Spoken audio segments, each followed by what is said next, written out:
നമസ്കാരം. സ്പോട്ട് ലൈവിലേക്ക് സ്വാഗതം.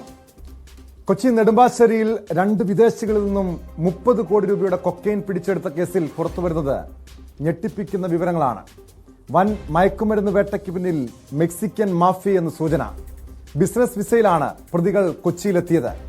എത്യോപ്യൻ പൗരത്വമുള്ള ഒമാറി ജാങ്കോയും വെറോണിക്ക ദുങ്കുവും 2 കിലോ വീതം കൊക്കൈനാണ് വിഴുങ്ങിയത്. ഇരുവരും അന്തർദേശീയ ലഹരി മാഫിയയുടെ ഏജന്റുമാർ മാത്രമെന്നും അന്വേഷണ സംഘത്തിന് വിവരം ലഭിച്ചു. കേരളത്തിൽ നിന്നും അമേരിക്കയിൽ പോയിട്ടുള്ള ഏതാനും മലയാളികളെ കേന്ദ്രീകരിച്ചും DRIയുടെ അന്വേഷണം നടക്കുന്നുണ്ട്. കൊച്ചിയിൽ നിന്ന് ആജ്ഞ രവീന്ദ്രൻ ചേരുന്നു വിവരങ്ങളുമായി. ആജ്ഞ, കഴിഞ്ഞ ദിവസമാണ്, അതായത് ഒരാഴ്ച മുൻപാണ് ഈ വിദേശ പൗരത്വമുള്ള 2 പേർ കൊച്ചിയിൽ കൊക്കൈനുമായി പിടിയിലാകുന്നത്. ഒരാഴ്ചയോളം ഇവരെ ചികിത്സയ്ക്ക് വിധേയമാക്കിയ ശേഷമാണ് ഈ 2 വിദേശികളും വിഴുങ്ങിയ കൊക്കൈൻ ക്യാപ്സൂളുകൾ പുറത്തെടുക്കാൻ കഴിഞ്ഞത്. അതായത് അന്വേഷണ സംഘം പോലും ഞെട്ടി. ഏകദേശം 2 കിലോയോളം തൂക്കം വരുന്ന ക്യാപ്സൂളുകൾ, ലഹരി അടങ്ങിയ ക്യാപ്സൂളുകൾ ഇവർ വിഴുങ്ങി. അങ്ങനെ അതിവിദഗ്ധമായി കേരളത്തിലേക്ക് ലഹരി കടത്തുന്നു. ഇവിടെ ഏറെ ഞെട്ടിപ്പിച്ച കാര്യം, മെക്സിക്കൻ ലഹരി മാഫിയയും കേരളത്തെ ഒരു വിപണിയാക്കുന്നു എന്നുള്ളത്. മറ്റൊന്ന്, ഇതിന് പിന്നിൽ മലയാളികളും ഉണ്ട് എന്നത്. എത്രത്തോളം ഗൗരവത്തോടു കൂടിയാണ് ഇതിന്റെ അന്വേഷണം നീങ്ങുന്നത്? ഈ പ്രധാനികളിലേക്ക്, ഈ ലഹരി മാഫിയയുടെ പ്രധാനികളിലേക്ക് അന്വേഷണം എത്താൻ കഴിയുമോ?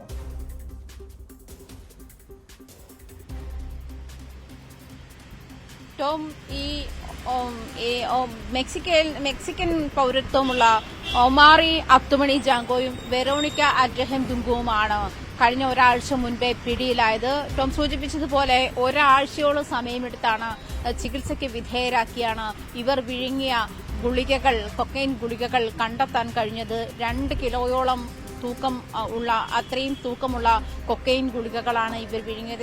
ഏകദേശം 30 കോടിയോളം രൂപ വില വരുന്ന കൊക്കൈനാണ് ഇവരിൽ നിന്നും പിടിച്ചെടുത്തത്. മറ്റൊരു, ഈ വിദേശത്തു നിന്നും ഇവർ 2 പേരും എത്തിയത് ബിസിനസ് ക്ലാസ്സിലാണ് എന്നുള്ള കാര്യം ശ്രദ്ധേയമാണ്. ഇവർ ഏജന്റുമാർ മാത്രമാണ് എന്നുള്ള കാര്യമാണ് വ്യക്തമായി വരുന്നത്. എനിക്ക് തോന്നുന്നത് ഇങ്ങേ അറ്റമുള്ള, അതായത് ഏറ്റവും താഴേക്കിടയിലുള്ള ക്യാരിയേഴ്സ് മാത്രമാണ് ഇവരെന്നാണ് മനസ്സിലാക്കാൻ കഴിയുന്നത്. അപ്പോൾ ഇതിനെ ചുറ്റിപ്പറ്റിയ വലിയൊരു ശൃംഖലയുണ്ട്. ആ ശൃംഖലയുടെ പിന്നാലെ തന്നെയാണ് DRI എന്നാണ് മനസ്സിലാക്കുന്നത്. മാത്രമല്ല, അമേരിക്കൻ ബന്ധമുള്ള മലയാളികളെ ചുറ്റിപ്പറ്റിയും DRI അന്വേഷണം തുടരുന്നുണ്ട്. എന്നാലും കഴിഞ്ഞ കുറെ കാലമായി ഈ നെടുമ്പാശ്ശേരി വിമാനത്താവളത്തിലേക്ക് ഇത്തരത്തിൽ ലഹരിക്കടത്ത് വ്യാപകമായിരിക്കുന്ന സാഹചര്യമുണ്ട്. ഇന്ത്യയിലെ തന്നെ, നമ്മുടെ കേരളത്തിലെ തന്നെ നിരവധി ആളുകൾ, മോഡൽ ഉൾപ്പെടെയുള്ള ആളുകൾ ഇതിൽ പിടിയിലാകുന്ന സാഹചര്യമുണ്ട്. പക്ഷെ ഇതൊക്കെ ചെറിയ ചെറിയ കണ്ണികളാണ് എന്നാണ് ഇപ്പോൾ പുറത്തുവരുന്ന ഈ ലഹരിക്കടത്തിന്റെ ഭാഗമായി നമുക്ക് വ്യക്തമാക്കുന്നത്.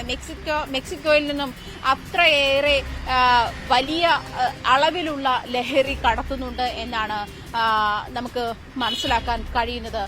മറ്റൊരു പ്രധാനപ്പെട്ട വാർത്തയെന്ന് പറയുന്നത്, കഴിഞ്ഞ ആഴ്ച വന്ന ഒരു പ്രധാനപ്പെട്ട വാർത്തയാണ്. അത് ഇപ്പോൾ അമേരിക്കൻ മലയാളികളുമായി ബന്ധപ്പെട്ട് ഈ വാർത്തയെ കൂട്ടിയിണക്കുമ്പോൾ അതും കൂടി ചേർത്ത് വായിക്കേണ്ടതുണ്ട് എന്ന് എനിക്ക് തോന്നുന്നു. കാരണം മെക്സിക്കൻ ബോർഡറായിരുന്ന ടിജ്വാനയിൽ നിന്നും കാലിഫോർണിയയിലേക്ക് ഒരു രഹസ്യ തുരങ്കം നിർമ്മിച്ചിട്ടുണ്ട്.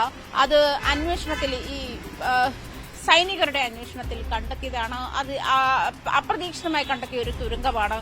ഈ തുരങ്കത്തിൽ പരിശോധിച്ചപ്പോൾ അതിലൂടെ വെളിച്ചത്തിലുള്ള എല്ലാ സൗകര്യങ്ങളും, ഈ അമേരിക്കയിൽ നിന്ന് മെക്സിക്കോയിലേക്കുള്ള റോഡ് മാർഗം നേരത്തെ ഇവർ ലഹരി കടത്തി, രാജ്യാന്തര ലഹരി മാഫിയ ലഹരി കടത്തിയിരുന്നു എന്ന കൃത്യമായ വിവരങ്ങൾ അവിടെ പരിശോധന പോലീസ്, മെക്സിക്കൻ പോലീസും അമേരിക്കൻ പോലീസും പരിശോധന ശക്തമാക്കിയിരുന്നു. അതുകൊണ്ടാണ് തന്നെ ആയിരിക്കാം അതിനെ പ്രതിരോധിക്കുന്നതിന്റെ ഭാഗമായി ഈ അമേരിക്കയിലേക്കും അതുവഴി മറ്റ് രാജ്യങ്ങളിലേക്കും ലഹരി എത്തിക്കുന്നതിന് വേണ്ടി ഈ തുരങ്കം സ്ഥാപിച്ചത്. അതായത് ഇവിടെ ഈ ഒരു ലഹരി കച്ചവടത്തിന് വേണ്ടി ഏതു വഴിയും തെരഞ്ഞെടുക്കും, അതിനുവേണ്ടി വലിയ തുരങ്കങ്ങൾ സ്ഥാപിക്കുന്നു. ഇത് ഈ കേരളത്തിലെ അല്ലെങ്കിൽ ഇന്ത്യയിലെ ഒരു അന്വേഷണ ഏജൻസികൾ മാത്രം അന്വേഷിക്കേണ്ട കേസല്ല. അതായത് നേരത്തെ ആജ്ഞ സൂചിപ്പിച്ചതുപോലെ ഈ തുരങ്ക നിർമ്മാണം, അമേരിക്കയിലേക്ക് ലഹരി കടത്ത്, അവിടെ നിന്ന് മറ്റ് രാജ്യങ്ങളിലേക്ക് എത്തുന്നു, കേരളത്തിലേക്ക് പോലും കോടികളുടെ ലഹരി ഒഴുകിയെത്തുന്നു, കൊക്കൈൻ ഒഴുകിയെത്തുന്നു എന്ന് പറയുമ്പോൾ ഇതൊരു രാജ്യാന്തര തലത്തിലേക്ക് കൂടി ഇതിന്റെ അന്വേഷണം നീങ്ങേണ്ടതാണ്. ഒരുപക്ഷെ നേരത്തെ ആജ്ഞ സൂചിപ്പിച്ചതുപോലെ ഇപ്പോൾ പുറത്തു വരുന്ന വിവരങ്ങളുടെ പശ്ചാത്തലത്തിൽ ഈ തുരങ്കപാത അതുവഴിയുള്ള ലഹരിക്കടത്ത് ഇതിലേക്കൊക്കെ അന്വേഷണം നീങ്ങേണ്ടതല്ല. അതുകൊണ്ട് തന്നെ ഈ DRI മാത്രമായിരിക്കുമോ ഈ ഒരു ലഹരിക്കടത്തിന്റെ അന്വേഷണം നടത്തുക?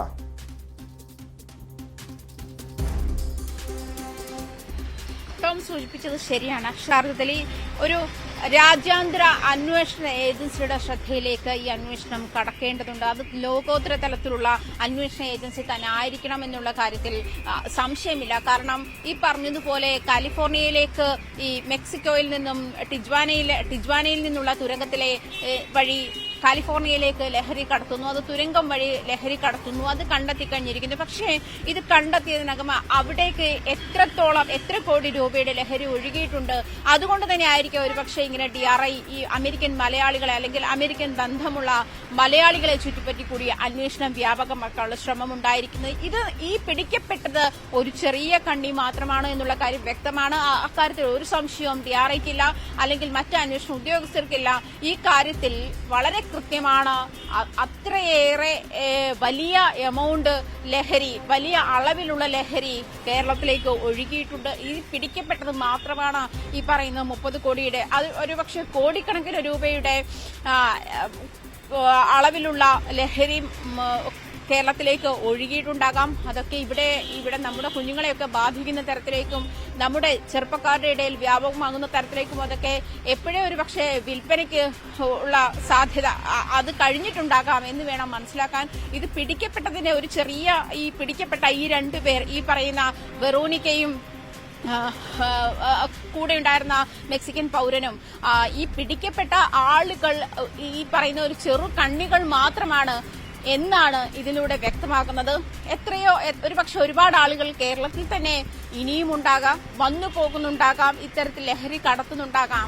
അത് അക്കാര്യം കൂടുതൽ വ്യക്തമാകേണ്ടതുണ്ട്. എന്തായാലും അമേരിക്ക വഴിയാണ് ഈ ലഹരി മറ്റു സ്ഥലങ്ങളിലേക്ക് എത്തിക്കാൻ മെക്സിക്കോ തുടക്കമിട്ടിരിക്കുന്നത് അല്ലെങ്കിൽ ലക്ഷ്യം വെച്ചിരിക്കുന്നത് എന്നുള്ള കാര്യം വ്യക്തമാണ്. ടോം,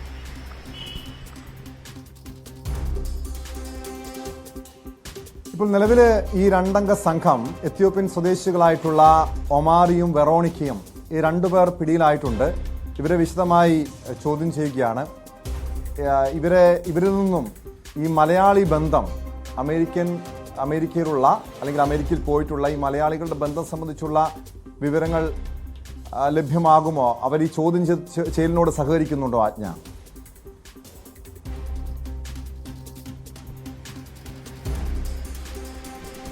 അവരിൽ നിന്നും ഈ പറഞ്ഞ, അതായത് അവര് വിഴുങ്ങിയ 2 കിലോളം വരുന്ന ഈ കൊക്കൈന്റെ ഗുളികകൾ കണ്ടെത്താൻ തന്നെ ഏകദേശം ഒരാഴ്ച സമയമെടുത്തു എന്നാണ്. പക്ഷേ ഈ ഒരു സാഹചര്യത്തിൽ ഇത്തരം കുറ്റകൃത്യങ്ങളിൽ പിടിയിലാകുന്ന കുറ്റവാളികൾക്ക് ഇത്തരം സാഹചര്യങ്ങളോട് സഹകരിക്കാതിരിക്കാൻ നിവൃത്തിയില്ല എന്ന് വേണം. അത്തരത്തിലായിരിക്കണം നമ്മുടെ അന്വേഷണ സംഘത്തിന്റെ ചോദ്യം ചെയ്യലെന്നാണ് മനസ്സിലാക്കുന്നത്. എന്തായാലും കണ്ണികൾ വ്യക്തമാകുന്ന തരത്തിലേക്ക് തന്നെയാണ് DRIയുടെ നീക്കം. അല്ലെങ്കിൽ കണ്ണികളെ മറ്റു ഈ എത്യോപ്യൻ പൗരന്മാരല്ലാതെ, സിറ്റിസൺ അല്ലാതെ മറ്റാളുകൾ ഉണ്ടോ എന്ന കാര്യത്തിൽ വളരെ താമസിയാതെ വ്യക്തത വരുമെന്നാണ് മനസ്സിലാക്കാൻ കഴിയുന്നത്. അതുകൊണ്ട് തന്നെയാണ് ഈ അമേരിക്കൻ ബന്ധമുള്ള മലയാളികളിലേക്ക് കൂടി അന്വേഷണം വ്യാപകമാക്കണം എന്നൊരു തരത്തിലേക്ക് DRI ഒരു നിലപാടെടുത്തത്. നമ്മൾ നേരത്തെ സൂചിപ്പിച്ചതുപോലെ മെക്സിക്കൻ ബോർഡറിൽ നിന്നും ഈ അമേരിക്കയിലേക്ക് അല്ലെങ്കിൽ കാലിഫോർണിയയിലേക്കുള്ള ഈ തുരങ്കം വഴിയുള്ള കടത്തൽ തന്നെ, റോഡ് മാർഗമുള്ള കടത്തൽ നേരത്തെ തന്നെ ഒരുപാട് കണ്ടെത്തിയിരുന്നു. ഒരുപാട് അന്വേഷണ ഉദ്യോഗസ്ഥർ ഒരുപാട് പിടിച്ചെടുത്തിരുന്നു. പക്ഷേ ഈ തുരങ്കം വഴിയുള്ളത് ഈ കഴിഞ്ഞ ആഴ്ചകളിലാണ് ഈ തുരങ്കം കണ്ടെത്തുന്നതും. പക്ഷെ അതിനു മുൻപ് തന്നെ ഇങ്ങനെ റോഡ് മാർഗവും വിമാനമാർഗവും കപ്പൽ മാർഗവും ഒക്കെ ഈ ലഹരി കടത്താൻ വേണ്ടി ഉപയോഗപ്പെടുത്തുന്നു എന്നുള്ള ഒരു സാധ്യത കൂടി മുന്നുണ്ട്. അതുകൊണ്ട് തന്നെ ടോം സൂചിപ്പിച്ചതുപോലെ ഒരു ഇന്റർനാഷണൽ ഏജൻസി തന്നെ ഇത്തരം കാര്യത്തിൽ ഒരു ക്ലാരിറ്റി ഉണ്ടാക്കേണ്ടതുണ്ട്. കേരളം എന്ന് പറയുന്ന കൊച്ചു സ്ഥലത്തേക്ക് മാത്രം വന്നത് കോടികളുടെ ലഹരി മരുന്നാണെങ്കിൽ ലോകമാകെ അല്ലെങ്കിൽ രാജ്യമാകെ എത്രത്തോളം ഈ ഒരു വിപണി, ഈ ഒരു ലഹരിക്കടത്ത് അല്ലെങ്കിൽ ഈ ഒരു മാഫിയ വല വിരിച്ചിട്ടുണ്ട് എന്നുള്ള കാര്യം കൂടി വ്യക്തമാകേണ്ടതുണ്ട്. അതൊരു പക്ഷേ നമ്മളെ ഞെട്ടിപ്പിക്കുന്ന, അന്ധാളിപ്പിക്കുന്ന കണക്ക് തന്നെ ആയിരിക്കും ഒരു പക്ഷേ പുറത്തു വരാൻ പോകുന്നത്. ടോം. വ്യക്തമാണ്. കൊച്ചിയിൽ നിന്ന് ആജ്ഞ രവീന്ദ്രനാണ് വിവരങ്ങൾ നൽകിയത്. നെടുമ്പാശ്ശേരിയിൽ കഴിഞ്ഞ ദിവസമാണ് എത്യോപ്യൻ സ്വദേശികളായിട്ടുള്ള 2 പേർ കൊക്കൈനുമായി പിടിയിലായത്. ഏകദേശം 30 കോടി രൂപ വിലമതിക്കുന്ന കൊക്കൈനാണ് ഇവരിൽ നിന്നും പിടിച്ചെടുത്തത്. ഇതിന്റെ അന്വേഷണം എത്തേണ്ടത് മെക്സിക്കൻ മാഫിയയിലേക്കാണ്. ഇതിൽ മലയാളികളുടെ ബന്ധം സംബന്ധിച്ചുള്ള വിവരങ്ങളും പുറത്തു വരുന്നുണ്ട്. സ്പോട്ട് ലൈവിനെ പരിശോധിക്കുന്നത് ഓൺലൈൻ തട്ടിപ്പിനെ കുറിച്ചാണ്. ആലപ്പുഴയിൽ ഓൺലൈൻ തട്ടിപ്പിന് ഇരയാകുന്നവരുടെ എണ്ണം വർദ്ധിക്കുന്നു. ചേർത്തല സ്വദേശിയായ ഡോക്ടറുടെ പക്കൽ നിന്നും 7 കോടി രൂപയാണ് സൈബർ തട്ടിപ്പിലൂടെ നഷ്ടമായത്. വ്യാപാരിയുടെ കയ്യിൽ നിന്നും ടെലികോം അതോറിറ്റി ഓഫ് ഇന്ത്യയുടെ ഉദ്യോഗസ്ഥൻ എന്ന പേരിൽ 61 ലക്ഷം തട്ടിയെടുത്തു. വടക്കൻ കേരളം കേന്ദ്രീകരിച്ചുള്ള കണ്ണികൾ തട്ടിപ്പുമായി ബന്ധപ്പെട്ടുണ്ടെന്ന് പോലീസ് ഇതിനോടകം കണ്ടെത്തിക്കഴിഞ്ഞു. ശരണ്യ സ്നേഹജൻ ചേരുന്നുണ്ട് വിവരങ്ങളുമായി. ശരണ്യ, ഇതൊരു ഞെട്ടിപ്പിക്കുന്ന കണക്കാണ്. ഒരു ഡോക്ടറുടെ പക്കൽ നിന്നും 7 കോടി രൂപ, അതും സൈബർ തട്ടിപ്പിലൂടെ തട്ടി എടുക്കുന്നു എന്ന് പറയുമ്പോൾ പെട്ടെന്ന് വിശ്വസിക്കാൻ കഴിയുന്നില്ല. കാരണം വിദ്യാസമ്പന്നരായിട്ടുള്ള ആളുകൾ പോലും ഈ സൈബർ തട്ടിപ്പിന്റെ കെണിയിൽപ്പെടുക. ഇത് ഏതെങ്കിലും ഓൺലൈൻ ട്രേഡിങ്ങിലൂടെയാണോ ഇവർക്ക് പണം നഷ്ടമായത്? എങ്ങനെയാണ് ഈ തട്ടിപ്പിന്റെ ഒരു കഥ എങ്ങനെയാണ് പുറത്തു വന്നത്?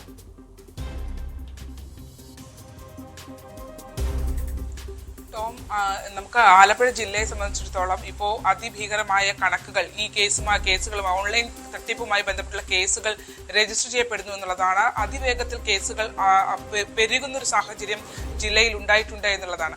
ആലപ്പുഴ ജില്ലയിൽ 1930 എന്നുള്ള ഒരു ഹെൽപ്പ് ലൈൻ നമ്പർ പോലീസിന് ആരംഭിക്കേണ്ടി വന്ന സാഹചര്യത്തിലേക്ക് കാര്യങ്ങൾ എത്തിയിട്ടുണ്ട് എന്നുള്ളതാണ്. തട്ടിപ്പിനിരയാവുന്നവർ ഗോൾഡൻ അവർ എന്ന് പറയുന്ന ആദ്യത്തെ 1 മണിക്കൂറിനുള്ളിൽ ഈ പോലീസിന്റെ ഈ നമ്പറിൽ ബന്ധപ്പെട്ടാൽ ഏതെങ്കിലും ഒരു തരത്തിൽ പണം തിരികെ ലഭിക്കുന്നതിന് വേണ്ടിയുള്ള നടപടിക്രമങ്ങളുമായി പോകാൻ കഴിയുമെന്നുള്ളതാണ്. അതായത് ഈ കേസുകളുടെ എണ്ണം അത്രമേൽ പെരുകിയത് കൊണ്ടാണ് ഒരു ഹെൽപ്പ് ലൈൻ നമ്പർ തുറക്കത്തക്ക വിധത്തിൽ ആലപ്പുഴ ജില്ലയിൽ കാര്യങ്ങൾ പോകുന്നു എന്നുള്ളതാണ്. അതിനിടയിൽ ആ കേസുകൾ വരുന്നതിനിടയിൽ നമ്മൾ കഴിഞ്ഞ ദിവസം റിപ്പോർട്ട് ചെയ്ത ഒരു സംഭവം ഉണ്ടായിരുന്നു. അതായത് വീട്ടമ്മയായ പെൺകുട്ടിയുടെ കയ്യിൽ നിന്നും 12 ലക്ഷം രൂപ തട്ടിയെടുത്തു എന്നുള്ളത്. ഈ പെൺകുട്ടി അവളുടെ വീട് വിറ്റ പണമാണ് അക്കൗണ്ടിൽ ഉണ്ടായിരുന്നത്. ആദ്യം അവൾക്കൊരു ടാസ്ക്, അതായത് ഒരു ഇൻസ്റ്റഗ്രാമിലെ ഒരു പേജ് വഴിയാണ് ഒരു വീഡിയോയിൽ സൈഡായി ഒരു പരസ്യം പോലെ വന്നതാണ്. വീട്ടിലിരുന്ന് ജോലി ചെയ്യാം, പണം സമ്പാദിക്കാം എന്നുള്ളൊരു ഓപ്ഷൻ വരുന്നു. അതിനുശേഷം അവരെ ബന്ധപ്പെട്ടപ്പോൾ അവർ വാട്സപ്പിൽ ഒരു ലിങ്ക് നൽകുന്നു. വാട്സപ്പിൽ ആ ലിങ്ക് നൽകി അതിനകത്ത് ആദ്യം ഈ പെൺകുട്ടിക്ക് നൽകുന്നത് ഒരു ടാസ്ക് ചെയ്യാനായാണ് അവർ ഫസ്റ്റ് കൊടുക്കുന്നത്. ഈ ടാസ്ക് എന്ന് പറയുന്നത് ചില ഹോട്ടലുകൾ, അങ്ങനെയുള്ള ചില പ്രധാനപ്പെട്ട സ്ഥാപനങ്ങൾ ഇവയുടെ ലിസ്റ്റുകൾ നൽകും. ഇവയ്ക്ക് നമ്മൾ റേറ്റിംഗ് നൽകണം. അങ്ങനെ റേറ്റിംഗ് നൽകിയാൽ പണം നൽകും എന്നുള്ളതാണ് ആദ്യത്തെ ടാസ്കായി ഈ യുവതിക്ക് കൊടുക്കുന്നത്. തുടർന്ന് ഇവർ ഈ ടാസ്ക് കംപ്ലീറ്റ് ചെയ്യുന്നു. ആദ്യത്തെ ടാസ്ക് കംപ്ലീറ്റ് ചെയ്തപ്പോൾ അവർക്ക് 200 രൂപ പ്രതിഫലമായി ഇവർ നൽകുകയും ചെയ്യുന്നു. രണ്ടാമത്തെ ടാസ്ക് കംപ്ലീറ്റ് ചെയ്തപ്പോൾ ഇതുപോലെ തന്നെ 4300 രൂപയാണ് ഇവർക്ക് കിട്ടുന്നത്. അതായത് 3000 രൂപ ഇവർ അടയ്ക്കണം. അതിന്റെ കൂട്ടത്തിൽ ഇതിന്റെ പ്രതിഫലവും കൂടെ ചേർത്ത് 4300. എങ്ങനെയാണ് വിദ്യാസമ്പന്നരായ ആളുകൾ പണം അങ്ങോട്ട് അടച്ചിട്ട് ഇങ്ങോട്ട് പണം കിട്ടുന്ന ഒരു രീതിയിലേക്ക് ചിന്തിക്കുന്നത് നമുക്കറിയാൻ പറ്റില്ല. ടോം നേരത്തെ പറഞ്ഞതുപോലെ ഒരു ഡോക്ടർ ഇത്തരത്തിലൊരു കെണിയിൽ വീഴുന്നു, മറ്റൊരു വീട്ടമ്മയായ ആള് ഇത്തരത്തിൽ വീഴുന്നു, ഒരു ഇൻഫോസിസ് ജീവനക്കാരി, ഒരു ബാങ്ക് മാനേജർ. ഇവരുടെ പേര് നമുക്ക് വെളിപ്പെടുത്താൻ കഴിയില്ല. കാരണം ഇവരൊക്കെയും ഈ തട്ടിപ്പിന് ഇരയായിട്ടുള്ളവരാണ്. അതായത് നോർത്ത് പോലീസ് സ്റ്റേഷൻ പരിധിയിൽ മാത്രം 17 കേസുകൾ, ചേർത്തല പോലീസ് സ്റ്റേഷൻ പരിധിയിലാണ് ഈ 7 കോടി രൂപയുടെ കേസ് രജിസ്റ്റർ ചെയ്തിരിക്കുന്നത്. ഈ 7 കോടി രൂപയുടെ കേസിലേക്ക് പോകുമ്പോൾ ആ കേസിലെ ഒരു സ്വഭാവം എന്ന് പറയുന്നത് ഈ ഡോക്ടർക്ക് ഒരു സൈറ്റ് വഴി ഓൺലൈൻ ട്രേഡിംഗ്, അതായത് ട്രേഡിംഗ് നടത്തുന്നതിന് വേണ്ടി ട്രേഡിംഗ് നടത്തിയാൽ അതിന്റെ ഗുണവശങ്ങൾ, ലഭിക്കുന്ന പണം, അത്തരം അടക്കമുള്ള കാര്യങ്ങൾ വിശദീകരിച്ചുകൊണ്ട് ഇവർക്ക് ഒരു വെബ്സൈറ്റിലൂടെ ഒരു പരസ്യം ലഭ്യമാകുന്നു. മാത്രമല്ല ഇവർക്ക് മെയിൽ മുഖാന്തരവും വാട്സപ്പ് മുഖാന്തരവും ഒക്കെ ഇത്തരം കാര്യങ്ങൾ ലഭ്യമാകുന്നു. തുടർന്ന് ഈ ഡോക്ടർ 3 മാസത്തോളം അതിന്റെ പരിശീലന ക്ലാസ്സിൽ പങ്കെടുത്തു. വൻ ലാഭം കിട്ടുമെന്നൊക്കെയാണ് പറയുന്നത്. പരിശീലന ക്ലാസ്സിൽ പങ്കെടുക്കുകയും ചെയ്തു. എല്ലാം കഴിഞ്ഞതിന് ശേഷമാണ് പിന്നീട് ഈ ട്രേഡിംഗ് ആരംഭിക്കുന്നത്. ആദ്യം 50,000 രൂപയ്ക്ക് തുടങ്ങിയതാണ്. പിന്നീട് അത് 7 കോടി രൂപ വരെ ലാഭമുണ്ടാകുന്ന രീതിയിലേക്ക് കാര്യങ്ങൾ എത്തി. ഈ ഇത്രയും തുകയായപ്പോഴത്തേക്കും ഡോക്ടർ അത് പിൻവലിക്കാനായി തീരുമാനിക്കുന്നു. അങ്ങനെ പിൻവലിക്കാൻ തീരുമാനിക്കുമ്പോഴാണ് ഇതിലെ തട്ടിപ്പ് മനസ്സിലാകുന്നത്. അതുവരെ ഇവരുടെ അക്കൗണ്ടിൽ ക്യാഷ് ക്രെഡിറ്റ് ആവുന്നു എന്നാണ്, അക്കൗണ്ടിലല്ല, ഇവർക്ക് ഇത്ര ട്രേഡിംഗിൽ, ഇത്ര ഷെയറിൽ ഇത്ര ക്രെഡിറ്റ് ആയിട്ടുണ്ട് എന്ന അടക്കമുള്ള മെസ്സേജുകളും കൃത്യമായ സ്ക്രീൻഷോട്ടുകളും എല്ലാം ഇവർക്ക് ലഭ്യമാകുന്നുണ്ട്. ഒട്ടും വിശ്വാസ്യത ചോരാത്ത രീതിയിലാണ് കാര്യങ്ങളെല്ലാം നടന്നുപോയത്. ഈ വീട്ടമ്മയുടെ കേസ് നമ്മൾ എടുക്കുകയാണെങ്കിൽ വീട്ടമ്മയ്ക്ക് ഈ ആദ്യഘട്ടത്തിൽ വാട്സപ്പിലായിരുന്നു ഈ ഗ്രൂപ്പ് ചാറ്റ് വന്നുകൊണ്ടിരുന്നത്. അതിനുശേഷം ഇവർ പറയുന്നു വാട്സപ്പ് ക്ലോസ് ചെയ്യുക, വാട്സപ്പിൽ ഉണ്ടാവില്ല. പിന്നീട് ടെലിഗ്രാം ആപ്പ് വഴിയാണ് ഈ കാര്യങ്ങളെല്ലാം ചാറ്റും ഈ ഗ്രൂപ്പ് ചാറ്റുകളും എല്ലാം പോയത്. പിന്നെ 5 പേർ ചേർന്നുള്ള ഒരു സംഘമായി ഇതിനെ മാറ്റുകയും ഒക്കെ ചെയ്തിട്ടുണ്ട്. സമാനമായ രീതിയിൽ ഈ ഡോക്ടർക്ക് സംഭവിച്ചത് ഇതിന്റെ അവസാന ഘട്ടത്തിൽ പണം ആവശ്യപ്പെട്ട് പണം പിൻവലിക്കാനായി താൻ തയ്യാറാവുകയാണ് എന്ന് പറഞ്ഞപ്പോൾ തിരിച്ചിങ്ങോട്ടാണ് ഭീഷണി ഉണ്ടായത്. ഈ പണം കിട്ടണമെങ്കിൽ 2 കോടി തരണം എന്നടക്കമുള്ള അവരുടെ, അതായത് ഇവർക്കൊരു ലാഭവിഹിതം കൊടുക്കണമെന്ന് ഇവർ ആദ്യം തന്നെ ഈ ബന്ധപ്പെടുന്ന ആളുകൾ പറഞ്ഞിരുന്നു. മലയാളികളായ ആളുകളൊന്നും അല്ല ബന്ധപ്പെട്ടുകൊണ്ടിരുന്നത്. പക്ഷേ ഈ ലാഭവിഹിതം കൊടുക്കുന്നതിനെ സംബന്ധിച്ച് പിന്നീട് ഭീഷണിയായി തർക്കമായി അവസാനമാണ് ഡോക്ടർക്ക് മനസ്സിലാകുന്നത് തന്റെ പണം പൂർണ്ണമായി നഷ്ടപ്പെട്ടിട്ടുണ്ട് എന്നുള്ളത്. ഈ നമ്മൾ ഇപ്പോൾ വാട്സപ്പിലൂടെ പരിചയപ്പെട്ട ആ വീട്ടമ്മയുടെ കേസിനകത്ത് ഇപ്പോൾ 4 പേര് അറസ്റ്റിലായിട്ടുണ്ട്. ഇവർ മലപ്പുറം സ്വദേശികളാണ്. ഇവരുടെ പേര് വിവരങ്ങൾ എങ്ങനെയാണ്? അതായത് ഉമർ അലി, ഷമീർ അലി, അക്ബർ, മുഹമ്മദ് ഷഹീദ് എന്നിവരാണ് അറസ്റ്റിലായത്. ഇവർ മലപ്പുറം മഞ്ചേരി സ്വദേശികളാണ്. പോലീസ് ഇവരെ അറസ്റ്റ് ചെയ്യാൻ കാര്യമെന്ന് പറയുന്നത് ഈ 12 ലക്ഷം രൂപ തട്ടിയെടുത്തതിന് ശേഷം ഈ ക്യാഷ് വിഡ്രോവൽ, അതായത് ഓരോ ഘട്ടത്തിലും ഇവരെ മാനസികമായ ഒരു സമ്മർദ്ദത്തിലേക്ക് കൊണ്ടുപോകും എന്നുള്ളതാണ്. നമുക്ക് അത്ഭുതം തോന്നി എങ്ങനെയാണ് ഇത്രയും പണം കൊടുക്കാൻ കഴിഞ്ഞു എന്നുള്ളത്. പക്ഷേ വ്യാപകമായി തട്ടിപ്പ് നടന്നിട്ട് 300-ലധികം കേസുകൾ വന്നിട്ടുണ്ട് എന്നുള്ളതാണ് ആലപ്പുഴ ജില്ലയിൽ മാത്രം. അതായത് ഇവരെ 50,000 കൊടുത്താൽ ഒരുമിച്ച് മറ്റേ ക്യാഷ് കൂടെ ചേർത്ത് വിഡ്രോ ചെയ്യാന്ന് പറഞ്ഞു. അങ്ങനെ ഇവരോട് പറഞ്ഞ് 12 ലക്ഷം രൂപയോളം അവർക്ക് എന്ത് ചെയ്യണമെന്ന് പോലും അറിയാത്തൊരു സാഹചര്യത്തിലാണ് അവർ പോലീസ് സ്റ്റേഷനിൽ വന്ന് നിൽക്കുന്നത്. ഇൻഫോസിസിൽ ജോലി ചെയ്യുന്ന ഒരു ജീവനക്കാരി ഈ സൈബർ തട്ടിപ്പിന് ഇരയായിട്ടുണ്ട് എന്നുള്ളതാണ്. ബാങ്കിംഗ് മേഖലയിലുള്ള ആള് തട്ടിപ്പിന് ഇരയായിട്ടുണ്ട് എന്നുള്ളതാണ്. അത്ര വിശ്വസനീയമായ രീതിയിലാണ് ഇവർക്ക് ഈ ഡീലിംഗ്സ് നടത്തുന്നത്. ഇതിൽ വേറെ കുറെ കൗതുകരമായ കാര്യങ്ങളുണ്ട്. അതായത് ഈ പ്രതികളെ പോലീസ് അറസ്റ്റ് ചെയ്തു. അതായത് ഉമർ അലി, ഷമീർ അലി, അക്ബർ, മുഹമ്മദ് ഷഹീദ്. ഇവരെ മഞ്ചേരി സ്വദേശികളാണ്, മലപ്പുറത്തുള്ള. ഇവരെ പോലീസ് അറസ്റ്റ് ചെയ്യുമ്പോൾ അവിടെ ഒരു ക്യാഷ് വിഡ്രോവൽ, മഞ്ചേരിയിലെ ഫെഡറൽ ബാങ്കിൽ ഒരു ക്യാഷ് വിഡ്രോവൽ നടന്നതായി പോലീസിന് വിവരം ലഭിക്കുന്നു. അങ്ങനെ അവിടെ ചെന്ന് ഇവർ പോലീസ് സ്റ്റേറ്റ്മെന്റ് എടുക്കുന്നു. അതിൽ തന്നെ ബാങ്കിന് ഇത്രയധികം തുക വരികയാണ്. ഈ ഫെഡറൽ ബാങ്ക് ഇതുമായി ബന്ധപ്പെട്ട എല്ലാ കേസുകളിലും ഈ അക്കൗണ്ട് സ്റ്റാർട്ട് ചെയ്തിട്ടുള്ളതിന് ഫെഡറൽ ബാങ്ക് എല്ലാ കേസുകളിലും ഉൾപ്പെട്ടിട്ടുണ്ട് എന്നുള്ളതാണ് പോലീസ് പറയുന്നത്. ഇത്രയധികം ക്യാഷ്, അതായത് ഒരു ദിവസത്തെ ട്രാൻസാക്ഷൻ പരിശോധിച്ചപ്പോൾ രാജ്യത്തിന്റെ വിവിധ ഇടങ്ങളിൽ നിന്നായി ആ അക്കൗണ്ടിലേക്ക് 31 ലക്ഷം രൂപ വന്നിട്ടുണ്ട്. അതായത് ഈ കൂട്ടത്തിൽ ഈ അറസ്റ്റിലായ ആളുകൾ അക്കൗണ്ട് എടുത്ത് നൽകിയിട്ടുള്ള ആളുകളാണ്. അപ്പൊ ഇവരോട് പോലീസ് ചോദ്യം ചെയ്യുമ്പോൾ ഇവർ പറയുന്നത് ഞങ്ങളുടെ അക്കൗണ്ട് ഞങ്ങൾ എടുത്ത് വാടകയ്ക്ക് നൽകിയിരിക്കുകയാണ് എന്നുള്ളതാണ്. ഇവർക്കെല്ലാം ഗൾഫ് പശ്ചാത്തലമുണ്ട്, സൗദിയിൽ ജോലി ചെയ്തിരുന്ന ആളുകളാണ് എന്നുള്ളതൊക്കെയാണ് ഇപ്പോൾ ലഭ്യമാകുന്ന വിവരം. ഇവർ പറയുന്നത് ഞങ്ങളുടെ അക്കൗണ്ട് എടുത്ത് വാടകയ്ക്ക് നൽകിയിരിക്കുകയാണ് എന്നാണ് ഇവർ നൽകിയിരിക്കുന്നത്. ആർക്ക് വാടകയ്ക്ക് നൽകിയിട്ടുണ്ട് എന്നുള്ളതിനെ സംബന്ധിച്ച് വിവരം നൽകാനായി പോലീസ് കൃത്യമായി കണ്ടെത്താനായി കഴിഞ്ഞിട്ടില്ല. മറ്റൊന്ന്, തങ്ങളുടെ അക്കൗണ്ടിലേക്ക് വരുന്ന ഓരോ ട്രാൻസാക്ഷനും 5,000 രൂപ. അതാണ് ഏറെ അന്വേഷിക്കേണ്ട, പരിശോധിക്കേണ്ട ഒരു വിഷയം ശരണ്യ. കാരണം ഈ മലയാളി ബന്ധം, പ്രത്യേകിച്ചും വടക്കൻ കേരളത്തിൽ നിന്നും പിടിയിലായ, മലപ്പുറം മഞ്ചേരിയിൽ നിന്നും പിടിയിലായ പ്രതികൾ, അവർ ഒരു കണ്ണികൾ മാത്രമാണ്. അതുപോലെ നിരവധി ആളുകൾ അവരുടെ അക്കൗണ്ടുകൾ വാടകയ്ക്ക് നൽകിയിട്ടുണ്ട്. പക്ഷേ ഈ പ്രധാനപ്പെട്ട ഈ ഓൺലൈൻ തട്ടിപ്പിനെ നിയന്ത്രിക്കുന്ന സംഘത്തിലേക്ക് എത്താൻ കഴിയുമോ? ഒരുപക്ഷെ അവിടെ ഈ വടക്കേന്ത്യൻ സംസ്ഥാനങ്ങൾ കേന്ദ്രീകരിച്ച് നേരത്തെ മുതൽ തന്നെ ഇത്തരം തട്ടിപ്പ് സംഘങ്ങൾ സജീവമാണ് എന്ന വിവരങ്ങൾ പുറത്തു വന്നിരുന്നു. ഈ കേസിന്റെയും അന്വേഷണം എത്തേണ്ടത് ആരിലേക്കാണ്? ഈ വടക്കൻ സംസ്ഥാനങ്ങൾ കേന്ദ്രീകരിച്ചുള്ള മാഫിയയിലേക്കാണോ?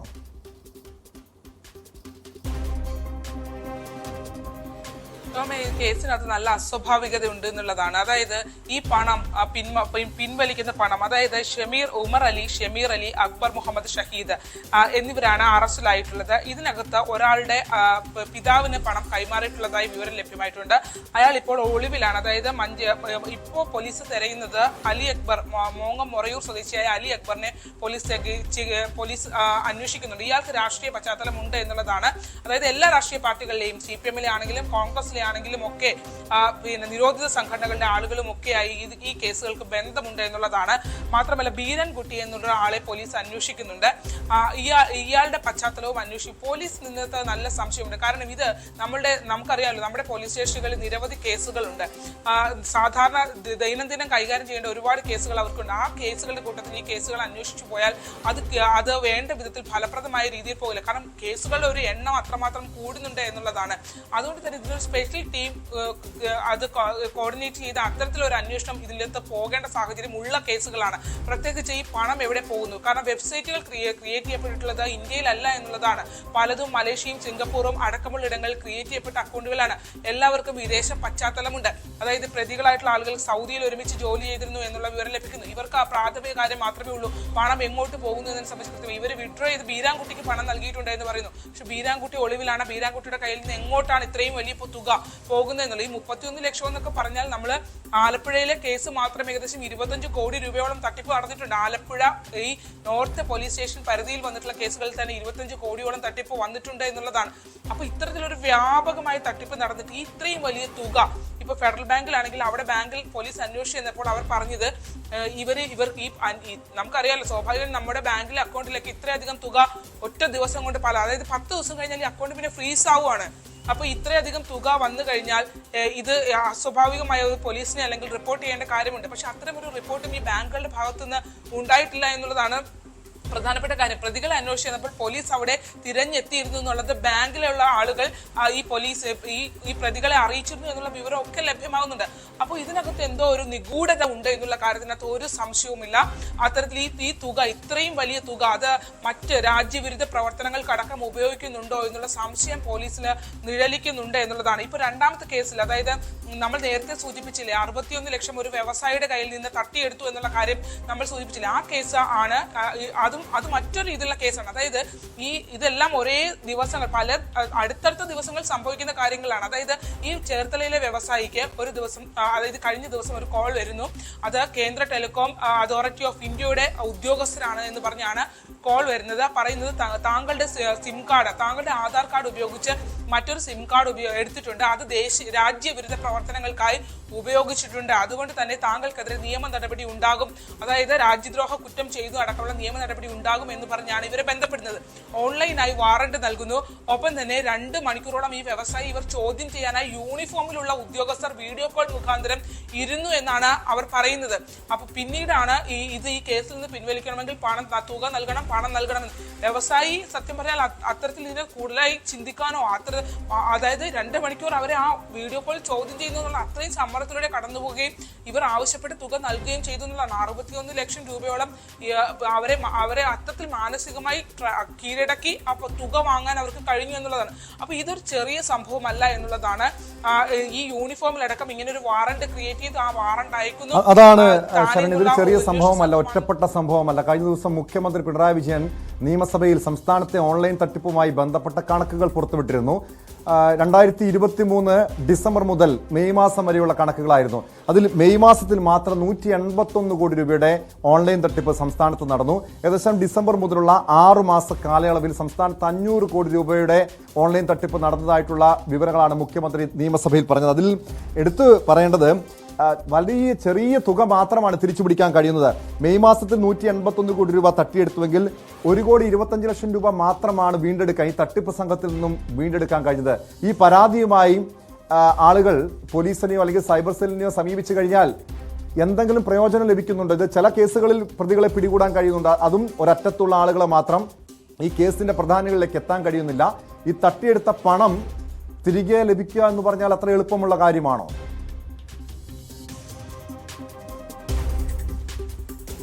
ടോം, ഈ തട്ടിയെടുത്ത പണം തിരികെ ലഭിക്കുന്നതിനപ്പുറം ഈ പണം എവിടെ പോകുന്നു എന്നുള്ളത് ഒരു വലിയ ചോദ്യം തന്നെയാണ്. എന്താവശ്യങ്ങൾക്കായാണ് ഈ പണം കൈമാറ്റം ചെയ്യപ്പെടുന്നു എന്നുള്ളത് അത് സംസ്ഥാന സർക്കാരിനെ തന്നെ കുഴക്കുന്ന ഒരു വലിയ ചോദ്യമായി മാറും എന്നുള്ളതാണ്. കാരണം ഈ പണം എങ്ങോട്ട് പോയി അതിന്റെ സോഴ്സ് കണ്ടെത്താനായി കഴിയുന്നില്ല. വിഡ്രോവൽ നടന്നതായി പലയിടത്തും കാണുന്നുണ്ട്. പക്ഷേ ഈ സോഴ്സ്, ഈ പണം ആരുടെ കൈവശമാണുള്ളത്, അവർ എങ്ങോട്ട് പോയി എന്നുള്ളൊരു അന്വേഷണ സംഘമൊക്കെ ബോധപൂർവ്വം മറച്ചു വെക്കുന്നതാണോ എന്നറിയില്ല. പക്ഷേ അതിനകത്ത് ചില അസ്വാഭാവികതകൾ ഈ കേസുകളുടെ തുടക്കം മുതൽ ഉണ്ട് എന്നുള്ളതാണ്.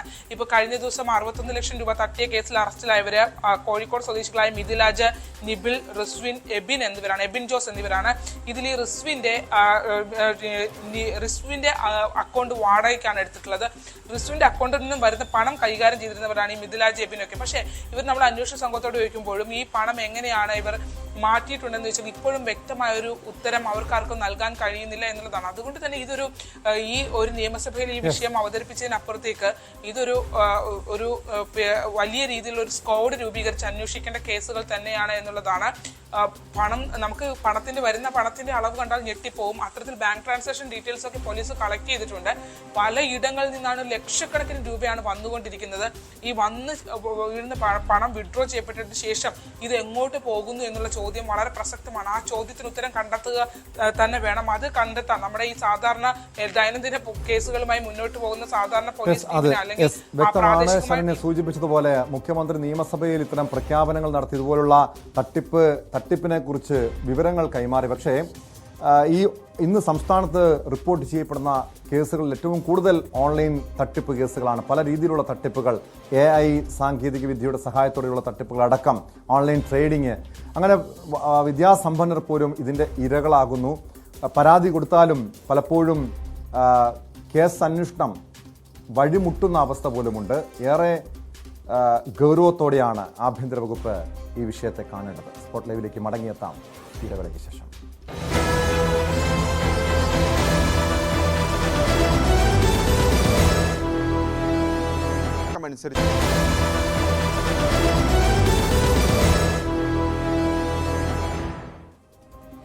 സ്പോട്ട് ലൈവ് തുടരുന്നു. ഓൺലൈൻ തട്ടിപ്പ് സംഘങ്ങളെ പോലെ ഏറ്റവും കൂടുതൽ സൂക്ഷിക്കേണ്ടത് കവർച്ചാ സംഘങ്ങളെയാണ്. കാരണം സംസ്ഥാനത്ത് കവർച്ച വ്യാപിക്കുകയാണ്. കവർച്ചാ സംഘങ്ങൾ വിവിധ വീടുകൾ കേന്ദ്രീകരിച്ച് കവർച്ചയ്ക്ക് പദ്ധതിയിടുന്നു. കാസർഗോഡ് തൃക്കരിപ്പൂരിലാണ് ഒരു വീട് കുത്തി തുറന്ന് ഏറ്റവും ഒടുവിലൊരു മോഷണ ശ്രമം ഉണ്ടായത്. തൃക്കരിപ്പൂർ സ്വദേശി അബ്ദുള്ളയുടെ വീട്ടിലാണ് കവർച്ചാ ശ്രമം നടന്നത്. വീടിന്റെ മുൻഭാഗത്തെ വാതിൽ തകർത്ത് അകത്ത് കടന്ന മോഷ്ടാവ് വീടിനകത്തെ 3 ബെഡ്റൂമിലെയും അലമാരകൾ തുറന്ന് സാധനങ്ങൾ വലിച്ചു വാരിയിട്ടു. നേരത്തെ ഈ വീട്ടിൽ മോഷണം നടന്നിരുന്നു. അന്ന് 3.5 പവൻ സ്വർണം നഷ്ടപ്പെട്ടിരുന്നു. KV ബൈജു ചേരുന്നുണ്ട് കാസർഗോഡ് നിന്ന് വിവരങ്ങളുമായി. ബൈജു, തുടർച്ചയായി 2ാമത്തെ തവണയാണ് ഈ വീട്ടിൽ മാത്രം മോഷണം നടക്കുന്നത്. പ്രത്യേകിച്ചും കാസർഗോഡ് ജില്ലയിൽ കവർച്ചാ കേസുകൾ നിരവധി റിപ്പോർട്ട് ചെയ്യുന്നുണ്ട്. ഈ തൃക്കരിപ്പൂരിലെ അബ്ദുള്ളയുടെ വീട്ടിൽ നടന്ന മോഷണത്തിൽ വലിയ രീതിയിലുള്ളൊരു നഷ്ടം സംഭവിച്ചിട്ടുണ്ടോ? പ്രതികളെക്കുറിച്ച് എന്തെങ്കിലും സൂചനയുണ്ടോ?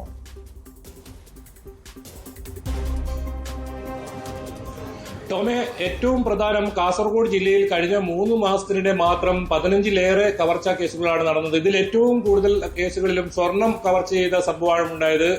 ഏറ്റവും ഒടുവിലെത്തതാണ് ഇപ്പോൾ തൃക്കരിപ്പൂർ കാവിലാട്ടെ VP അബ്ദുള്ള വീട്ടിലെ കവർച്ചാ ശ്രമം. ഈ വീട്ടിൽ ടോം സൂചിപ്പിച്ചതുപോലെ തന്നെ നേരത്തെ ഒരു കവർച്ച നടന്നിരുന്നു. 3.5 പവൻ സ്വർണമാണ് അന്ന് നഷ്ടമായത്. ഈ സംഭവം നടക്കുമ്പോൾ ഈ വീട്ടുകാർ ആശുപത്രിയിൽ പോയൊരു സമയത്തായിരുന്നു ഇത്തരത്തിൽ കവർച്ച നടന്നത്. വീടിന്റെ മുൻവശത്തെ വാതിൽ കുത്തി തുറന്ന് വീട്ടിനകത്ത് കയറിയ ഈ മോഷ്ടാക്കൾ 3 ബെഡ്റൂം ഉണ്ടായിരുന്നു ഈ വീട്ടിൽ. 3 ബെഡ്റൂമിലെ അലമാരകളും എല്ലാം വലിച്ചിട്ട നിലയിലായിരുന്നു. എന്തായാലും ഇവിടെ നിന്നും മറ്റ് സ്വർണമോ മറ്റൊന്നും ഇത്തവണ നഷ്ടപ്പെട്ടിട്ടില്ല. നേരത്തെ നഷ്ടപ്പെട്ട കേസിൽ തന്നെ ഇതുവരെ പോലീസിന് പ്രതികളെ പിടികൂടാനായിട്ടില്ല എന്നതാണ് ഏറ്റവും പ്രധാനം. എന്തായാലും ഞാൻ സൂചിപ്പിച്ചതുപോലെ തന്നെ ഈ വീടിന് തൊട്ടടുത്താണ് ഏതാനും മാസങ്ങൾക്ക് മുൻപ് കവർച്ച നടന്നത്. ബംഗളൂരുവിലെ കുടുംബം പോയ സമയത്തായിരുന്നു 15 പവൻ സ്വർണം നഷ്ടപ്പെട്ടത്. അത് മാത്രമല്ല ഈ മാസം തന്നെയാണ് കരക്കക്കാവ് അതുപോലെ തന്നെ കാലിക്കടവ് ക്ഷേത്രങ്ങളിൽ കവർച്ച നടന്നത്. ഇത്തരത്തിൽ കഴിഞ്ഞ ഒരു 3 മാസത്തിനിടെ നിരവധി കവർച്ചകളാണ്, അതുമാത്രമല്ല കവർച്ചാ ശ്രമങ്ങളും ഉണ്ടായതായാണ് ഈ കണക്കുകൾ വരുന്നത്. ഇതിൽ ഏറ്റവും പ്രധാനം പ്രതികളെ പിടികൂടുന്നില്ല, പോലീസിന് പിടികൂടാനാകുന്നില്ല എന്നതാണ്. ഏതായാലും ഇന്ന് ഈ സംഭവം, ഈ തൃക്കരിപ്പൂരത്തെ സംഭവം ഈ വീടുമായി അടുത്ത് ബന്ധമുള്ള ആളാകാം എന്ന ഒരു നിഗമനത്തിൽ തന്നെയാണ് പോലീസ് ഉള്ളത്. ചന്ദേര പോലീസ് സംഭവത്തിൽ കേസെടുത്ത് അന്വേഷണം ആരംഭിച്ചിട്ടുണ്ട്. ഈ ടെലിഫോൺ കോളോട് സൈബർ ഇതിന്റെ സഹായത്തോടു കൂടിയാണ് ഇപ്പോൾ അന്വേഷണം പുരോഗമിക്കുന്നത്. ഏതായാലും ഈ വീട്ടിൽ നിന്നും സ്വർണം ഒന്നും നഷ്ടമായിട്ടില്ല. ഇവർ നേരത്തെ ഒരു കവർച്ച ഈ വീട്ടിൽ നടന്നുകൊണ്ട് തന്നെ അവർ ജാഗ്രതയിലായിരുന്നു. അത്തരത്തിലുള്ള സ്വർണമോ മറ്റോ വീട്ടിൽ സൂക്ഷിക്കുന്ന ഒരു പതിവ് ഉണ്ടായിരുന്നില്ല. അതുകൊണ്ട് തന്നെ ഇവർക്ക് മറ്റ് സ്വർണമോ ഒന്നും നഷ്ടപ്പെട്ടില്ല. പക്ഷേ ഈ വീടിന്റെ വാതിലുകളെല്ലാം കുത്തിപ്പൊളിച്ച നിലയിലാണ്. മാത്രമല്ല അലമാരകൾ 3 അലമാരകളും കുത്തിപ്പൊളിച്ച നിലയിലാണ്. സാധനങ്ങളെല്ലാം വാരി വലിച്ചിട്ട് നിലയിലുമായിരുന്നു. എന്തായാലും ഡോഗ് സ്ക്വാഡും വിരലടയാള വിദഗ്ധരും സംഭവ സ്ഥലത്തെത്തി പരിശോധന ആരംഭിച്ചിട്ടുണ്ട്. ഏതായാലും പ്രതികളെ ഉടൻ പിടികൂടുമെന്നാണ് ബൈജു സൂചിപ്പിച്ചതുപോലെ ഈ കവർച്ചാ കേസുകൾ വർദ്ധിക്കുന്നു. പലപ്പോഴും പല കേസുകളിലും പ്രതികളിലേക്ക് എത്താൻ പോലീസിന് കഴിയാറില്ല. എന്നാൽ ഈ കാസർഗോഡ് പടന്നക്കോട് കഴിഞ്ഞ ദിവസം ഒരു മാല കവർന്ന കേസിൽ പ്രതി അതിവിദഗ്ധമായി ഹോസ്ദുർഗ് പോലീസ് പിടികൂടിയിരുന്നു. ഇയാൾ നിരവധി കേസുകളിലെ മുംബൈയിൽ ഒരു കള്ളനോട്ട് കേസിലടക്കം പ്രതിയായിരുന്നു, ജയിൽ ശിക്ഷ അനുഭവിച്ചിട്ടുണ്ടെന്ന വിവരങ്ങളുണ്ട്. അതിവിദഗ്ധമായാണ് പോലീസ് ഈ പ്രതിയെ പിടികൂടിയതെന്ന് പറയുമ്പോൾ അത് എങ്ങനെയായിരുന്നു പോലീസിന്റെ നീക്കങ്ങൾ? ഈ പ്രതിയിലേക്ക് എത്താൻ കഴിഞ്ഞത് എങ്ങനെയാണ് ബൈജു?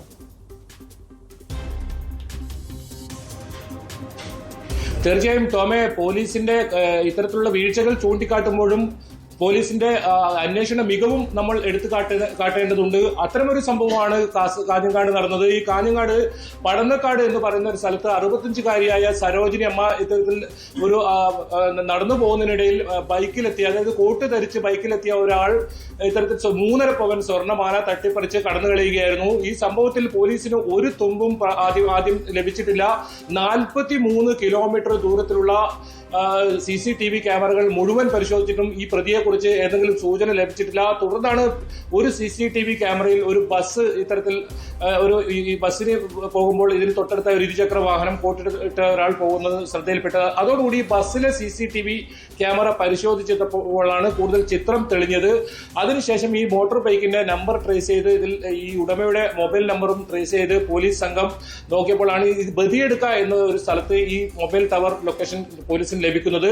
തുടർന്ന് അവിടെ ഒരു കടയിലെത്തിയ ഇയാൾ ഈ കോട്ട് അവിടെ ഊരിവെച്ചു. അതോടുകൂടി ഇയാളുടെ മുഖം തെളിയുകയും ബദിയെടുക്ക സ്വദേശി ആണെന്ന് കണ്ടെത്തുകയായിരുന്നു. ഇതിൽ നെല്ലിക്കട്ട ചെന്നെടുക്കയിലെ CM ഇബ്രാഹിം ഖലീൽ എന്നൊരാളാണ് ഇതിൽ അവസാനം ഏറ്റവും ഒടുവിലായി അറസ്റ്റിലായിരിക്കുന്നത്. ഇയാളുടെ കടബാധ്യത തീർക്കാനാണ് ഇത്തരത്തിൽ കവർച്ച, ഈ മാല തട്ടിപ്പറിക്കുന്ന സംഭവത്തിന് പിന്നിൽ ഇറങ്ങിയെന്നാണ് പോലീസിന് മൊഴി നൽകിയിരിക്കുന്നത്. ഇയാൾ നേരത്തെ സൂചിപ്പിച്ചതുപോലെ തന്നെ മുംബൈയിൽ കള്ളനോട്ട് ഇടപാട് കേസുകളിൽ 8 വർഷം ജയിലിൽ കഴിഞ്ഞ ഒരാൾ കൂടിയാണ്.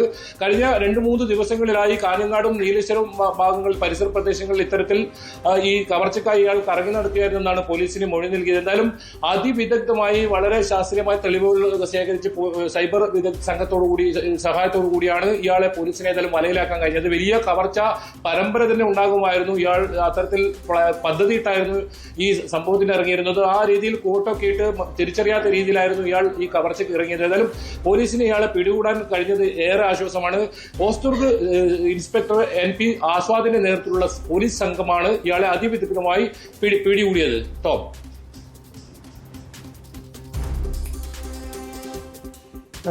വ്യക്തമാണ്.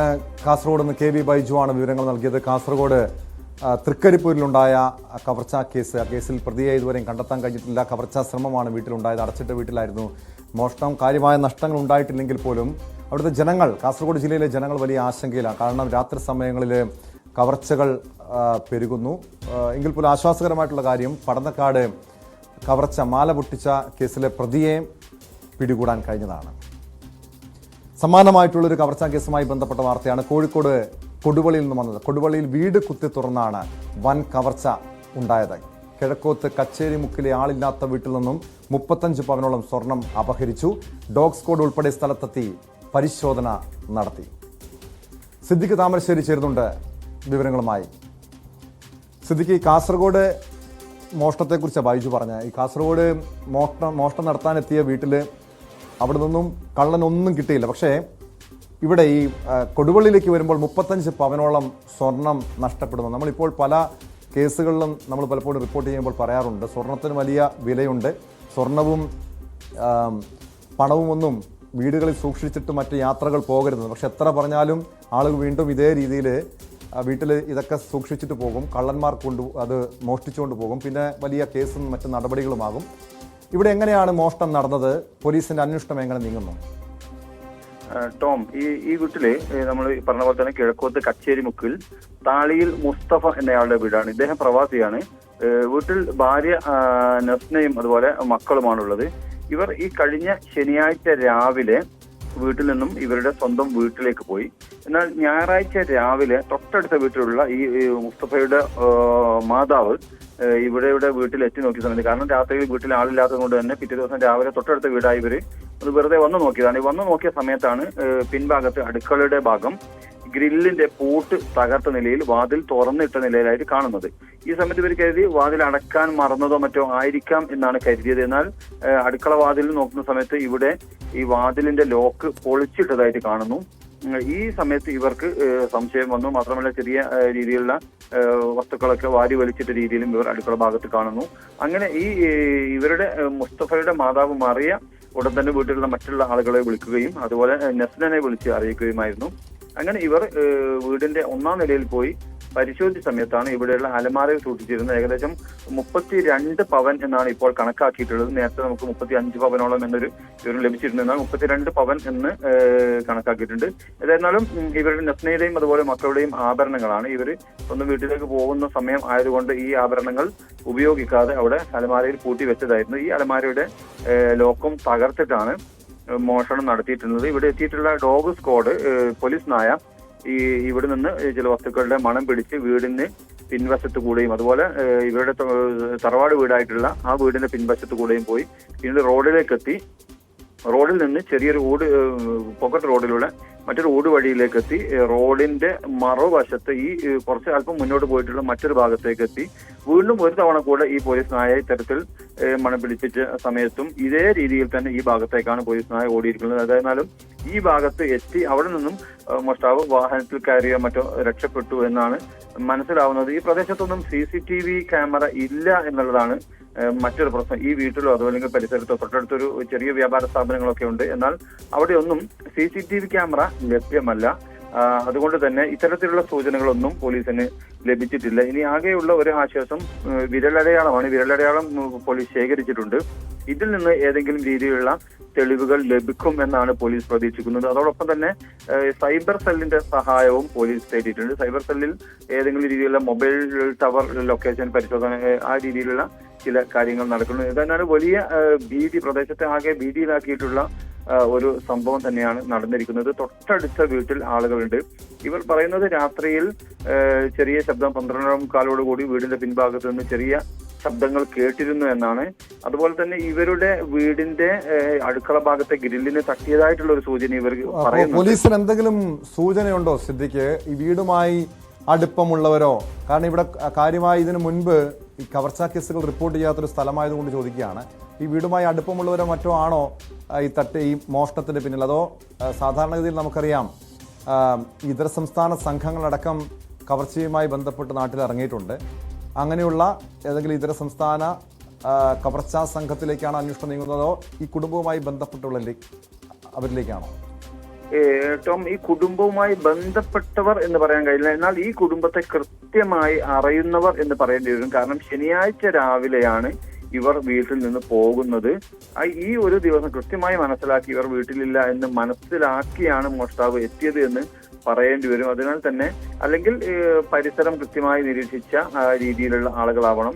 ഇതര സംസ്ഥാനക്കാരാണ് എന്ന രീതിയിലേക്കുള്ള സൂചനകളൊന്നും ഏതായിരുന്നാലും പോലീസിന് ലഭിച്ചിട്ടില്ല.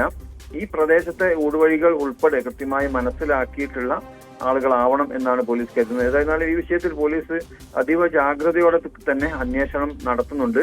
കാരണം 32 പവൻ എന്ന് പറയുമ്പോൾ വലിയൊരു സംഖ്യയുടെ സ്വർണമാണ് നഷ്ടപ്പെട്ടത്. മാത്രമല്ല ജനവാസ കേന്ദ്ര പൊതു റോഡിന്റെ അതായത് പ്രധാന മെയിൻ റോഡിനോട് ചേർന്നുള്ള വീടാണ്. തൊട്ടടുത്ത് തന്നെ മറ്റു വീടുകൾ ഉണ്ട് എന്നതും ഇതിൽ പോലീസിനെയും നാട്ടുകാരെയൊക്കെ ആശങ്കയിലാക്കുകയാണ്. അത്രയും ജനവാസ കേന്ദ്രത്തിൽ ഇങ്ങനെ ഒരു വലിയ കവർച്ച നടന്നപ്പോൾ അത് വലിയൊരു ഭീതി തന്നെയാണ് പ്രദേശത്ത് ഉണ്ടാക്കിയിരിക്കുന്നത്. പോലീസും അത് വളരെ ഗൗരവത്തോടു കൂടി തന്നെ കാണുന്നുണ്ട്. അതുകൊണ്ട് തന്നെ അതിനു വേണ്ടിയിട്ടുള്ള ഇന്നും നമ്മൾ പോലീസ് ഉദ്യോഗസ്ഥരോടൊക്കെ സംസാരിച്ച സമയത്ത് പറയുന്നത് വലിയ രീതിയിലുള്ള അന്വേഷണം ഇത് സംബന്ധിച്ച് നടക്കുന്നു എന്ന് തന്നെയാണ്.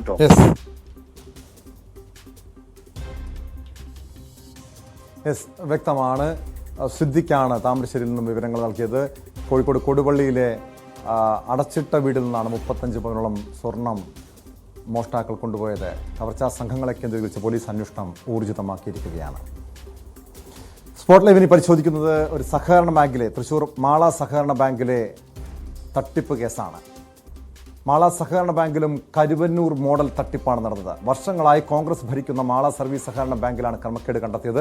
10 കോടി രൂപയുടെ ക്രമക്കേട് നടന്നെന്നാണ് സഹകരണ വകുപ്പിന്റെ റിപ്പോർട്ട്. നിലവിൽ 22 കോടിയോളം രൂപ നഷ്ടത്തിലാണ് ബാങ്ക് പ്രവർത്തിക്കുന്നതെന്നും കണ്ടെത്തി. ബാങ്ക് ഭാരവാഹികളുടെ കയ്യിൽ നിന്നും പണം തിരികെ പിടിക്കാനുള്ള നടപടികൾ സഹകരണ വകുപ്പ് ആരംഭിച്ചിട്ടുണ്ട്.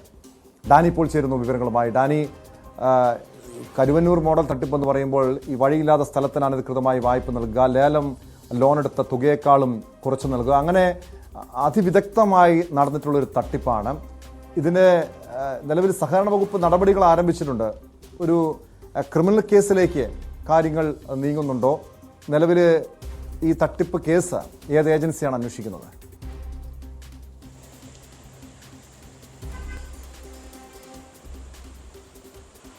ടോം, ഇത് സംബന്ധിച്ച് സഹകരണ വകുപ്പിൻ്റെ തന്നെ ഒരു ഓഡിറ്റിംഗ് നടന്നിരുന്നു. ഈ ഓഡിറ്റിങ്ങിലാണ് ഇത് സംബന്ധിച്ചുള്ള ഒരു ക്രമക്കേടുകൾ കണ്ടെത്തിയിരുന്നത്. അതനുസരിച്ചുകൊണ്ട് സഹകരണ ജോയിൻറ്റ് രജിസ്ട്രാറാണ് ഇത് സംബന്ധിച്ചുള്ള റിപ്പോർട്ട് സമർപ്പിക്കുകയും ചെയ്തിരിക്കുന്നത്. തുടർന്ന് ഒരു നടപടികളിലേക്ക്, കേസ് അടക്കമുള്ള നടപടികളിലേക്ക് നീങ്ങുകയാണ്. അതിനുള്ള പ്രാഥമികമായ ചട്ടങ്ങൾ ഇതെല്ലാം തന്നെ പൂർത്തിയാക്കുകയും ചെയ്തിരിക്കുന്നു. കാലങ്ങളായി കോൺഗ്രസ് ഭരണസമിതിയാണ് മാള സർവീസ് സഹകരണ ബാങ്ക് ഭരിക്കുന്നത്. ഇതിൽ ബാങ്കിന് ഇതുവരെയും ബാങ്ക് ഇപ്പോൾ പ്രവർത്തിക്കുന്നത് 22 കോടി രൂപയുടെ നഷ്ടത്തിലാണ് ബാങ്ക് പ്രവർത്തിക്കുന്നതെന്നാണ് പറയുന്നത്. അതോടൊപ്പം തന്നെ ഈ വർഷം സാമ്പത്തിക വർഷം, അതായത് കഴിഞ്ഞ സാമ്പത്തിക വർഷം 2023 മാർച്ച് അവസാനിക്കുമ്പോഴേക്കും അതിൽ വന്നിരിക്കുന്ന ഒരു തരളധനത്തിൻ്റെ നഷ്ടം എന്ന് പറഞ്ഞാൽ 5 കോടിയിൽ പരം രൂപയുടെ കുറവടക്കം കണക്കാക്കുന്നുണ്ട്. അപ്പോൾ ഈ രീതിയിൽ വലിയ ശോചനീയമായ രീതിയിലേക്ക് ധനസ്ഥിതി മാറുമ്പോഴാണ് ഈ ഒരു ഓഡിറ്റിങ്ങിലേക്ക് കടക്കുന്നത്. എന്താണ് അവിടെ നടന്നതെന്ന് സംബന്ധിയായ കാര്യങ്ങളിലേക്ക് അന്വേഷണം നടക്കുമ്പോഴാണ് കരുവന്നൂർ മോഡൽ തന്നെയാണ് ഇവിടെയും ആവർത്തിക്കപ്പെട്ടിരിക്കുന്നത്. ഇത് കോൺഗ്രസ്സുകാരാണ്, ഈ ഭരണസമിതിയാണ് ഇതിന് പിന്നിൽ. അപ്പോൾ ഈ ഭരണസമിതിയുടെ നേതൃത്വത്തിൽ കഴിഞ്ഞ കുറേ നാളുകളായി നടക്കുന്ന ഇടപാടുകളെല്ലാം സംശയത്തിൻ്റെ നിഴലിലേക്ക് വന്നു. അത് കൂടുതൽ പരിശോധന നടത്തുമ്പോഴാണ് ഇത്ര 10 കോടിയിലധികം രൂപയുടെ നഷ്ടം കണക്കാക്കുകയും ചെയ്യുന്നത്. ഇതിൽ പ്രധാനമായും തന്നെ അതിൽ വന്നിരിക്കുന്നത് ഈ അനർഹമായ രീതിയിലുള്ള ഓണറേറിയം, ശമ്പളം, ഇത്തരം കാര്യങ്ങളെല്ലാം തന്നെ ഇവർ കൈപ്പറ്റുക. ഭരണസമിതി അംഗങ്ങളെല്ലാം തന്നെ അത്തരം കാര്യങ്ങളിലൊന്നും തന്നെ ഈ നഷ്ടങ്ങളിലേക്ക് പോകുമ്പോൾ ആ കൈപ്പറ്റുന്ന പണത്തിലൊന്നും യാതൊരു കുറവുമില്ല, അതിൽ വളരെ കൂടുതൽ കൈപ്പറ്റിയുള്ളൂ. ഒപ്പം തന്നെയാണ് ഈ ലോൺ എടുക്കുന്നത്, ഈ വസ്തു ലോൺ എന്ന് പറയുന്നത് ഇവർക്കെല്ലാം ഒരു അക്ഷയഖനിയായി മാറുന്ന ഒരു രീതിയിലാണ് ഈ സഹകരണ ബാങ്കിൽ കൈകാര്യം ചെയ്യുന്നത് ഭരണസമിതി. അതിൽ പ്രധാനമായും കണ്ടിരിക്കുന്നത് ഈ വസ്തുവിന് ഇല്ലാത്ത വില അത് വായ്പയായിട്ട് പലർക്കും തന്നെ അനുവദിച്ചിട്ടുണ്ട്. ഈ സ്ഥലങ്ങളുടെ ഒരു പരിശോധനയിലേക്കെല്ലാം തന്നെ ഓഡിറ്റ് റിപ്പോർട്ട് കടന്നു പോകുന്നുണ്ട്. അത് പരിശോധിക്കുമ്പോൾ വഴിയില്ലാത്ത സ്ഥലത്തിന് പോലും തന്നെ വലിയ തുകയാണ് നൽകിയിരിക്കുന്നത്. നമുക്കറിയാം, ബാങ്കിൽ വായ്പ എടുക്കുമ്പോൾ ഇത്തരം കാര്യങ്ങളെല്ലാം വളരെ സസൂക്ഷ്മം പരിശോധിക്കുന്ന കാര്യങ്ങളാണ്. പക്ഷെ അങ്ങനെ ഒരു പരിശോധനയൊന്നും ഇവിടെ നടന്നിട്ടില്ല. വലിയ രീതിയിലുള്ള വായ്പ അക്കാര്യങ്ങൾ നടന്നിരിക്കുന്നു. അതുമാത്രവുമല്ല, ചില വായ്പകൾ, ചില ആളുകൾ വായ്പ എടുത്തിട്ട് അടക്കാതെ വരുന്ന കുടിശ്ശികയാകും, ജപ്തി നടപടികളിലേക്ക് അടക്കം പോകുന്നത്, പിന്നീട് അത് ലേലത്തിലേക്ക് എല്ലാം വരാറുണ്ട്. അപ്പോൾ ആ ലേലത്തുക ഇവരുടെ ഇഷ്ടക്കാർക്ക് വളരെ കുറഞ്ഞ രീതിയിൽ ഈ വായ്പ തുക എത്രയാണോ ബാങ്കിന് കിട്ടാനുള്ളത് അതിനേക്കാളും വളരെ താഴ്ത്തി അത് ലേലം ചെയ്യുമ്പോൾ അത് അനുവദിക്കുന്ന രീതിയിലേക്ക് വന്നിരിക്കുന്നു എന്നതാണ്. അതിൽ ഗുരുതരമായ വീഴ്ചകൾ വന്നിരിക്കുന്നു. ഒപ്പം ഈ സഹകരണ ബാങ്കുകളുടെ ഇപ്പോഴത്തെ ഒരു വലിയ ഇടപാടുകളാണ് പലപ്പോഴും ഓണച്ചന്തകൾ നടത്തുക, കൃഷി സംബന്ധമായ കാര്യങ്ങളിലുള്ള ഇടപെടലുകൾ നടത്തുക. അത് വലിയ രീതിയിലേക്ക് സഹകരണ ബാങ്ക് അത് പ്രോത്സാഹിപ്പിക്കുകയും കാര്യങ്ങളുമെല്ലാം ചെയ്യും. ഇതെല്ലാം വൻ തുകയാണ് ഈ രീതിയിലെല്ലാം തന്നെ കൈപ്പറ്റിയിരിക്കുന്നത്. അതിലേക്ക് വേണ്ട വലിയ രീതിയിലൊരു വിഹിതം, ലാഭവിഹിതമോ അതിന്റെ നടത്തിപ്പ് കാശ് പോലും ഗുരുതരമായ രീതിയിൽ കണ്ടെത്താൻ കഴിഞ്ഞത്. അതായത് ഈ തട്ടിപ്പിന്റെ വ്യാപ്തി അതിൽ കൂടുതൽ ആകാനുള്ള സാധ്യതയുണ്ടോ? ഡാനി സൂചിപ്പിച്ചതുപോലെ പല രീതിയിലുള്ള അനർഹമായ ശമ്പളം കൈപ്പറ്റുക, ഓണറേറിയം കൈപ്പറ്റുക, അങ്ങനെ വലിയ രീതിയിൽ ഈ ലോണിനേക്കാളപ്പുറം ഒരു ക്രമക്കേടുകൾ നടന്നിട്ടുണ്ട് എന്ന് തന്നെ മനസ്സിലാക്കാൻ കഴിയുന്നു.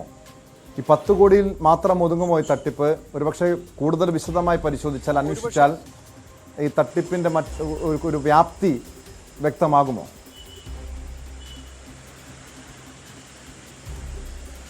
ഒരുപക്ഷെ അത്തരം രീതികൾ ഉണ്ടാകാം. കാരണം നമുക്കറിയാം, കരുവന്നൂർ ബാങ്ക് തട്ടിപ്പ് അത് ആദ്യം ചെറിയ തുക എന്ന രീതിയിലേക്കെല്ലാം തന്നെ പലരും അതിനെ ഇകഴ്ത്തി കാണിച്ചു. പിന്നീട് EDയുടെ അടക്കം റഡാറിലേക്ക് വരുമ്പോൾ ആ തട്ടിപ്പിൻ്റെ എത്ര തുക തട്ടിച്ചു എന്നത് സംബന്ധിച്ച് ഇപ്പോഴും ചില സംശയങ്ങൾ നിൽക്കുകയാണ്. കാരണം അത്രയ്ക്ക് തുകയാണ് പലപ്പോഴും വായ്പ, മറ്റിനങ്ങൾ ഇതെല്ലാം തന്നെയായിട്ട് മാറ്റിയിരിക്കുന്നു. അപ്പോൾ അതുപോലെ ഇവിടെയും ഒരുപക്ഷെ ആവർത്തിക്കപ്പെട്ടേക്കാം.